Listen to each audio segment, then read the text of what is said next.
হর হর মহাদেব।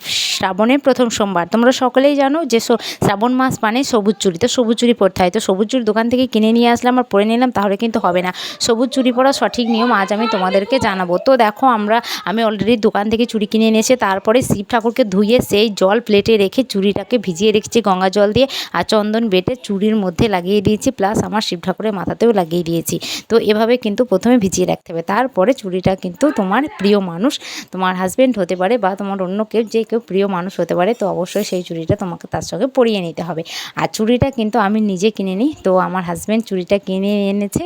তো এনে তারপরে আমি কিন্তু সব নিয়ম কানুন করে আর তারপরে চুড়িটা পরিয়ে নিচ্ছি। আর অবশ্যই কিন্তু এই সোমবার দিন নিরামিষ খেতে হবে, চুড়িটা শুধু পরে নিলেই হবে না, তো অবশ্যই নিরামিষ খেতে হবে, সেদিকটাও কিন্তু খেয়াল রাখতে হবে। যে দোকান থেকে আনলাম সবুজ চুড়ি পরে নিলাম তাহলে কিন্তু একেবারেই হবে না।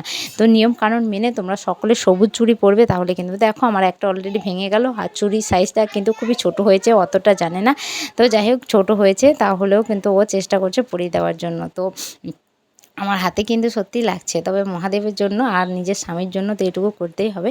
তো সেজন্য আমি সবুজ চুড়িটা পরে নিচ্ছি। তো তোমরা যারা এখনও সবুজ চুড়ি পরোনি ঝটপট তোমরা সবুজ চুড়ি পরে নাও। তো হর হর মহাদেব।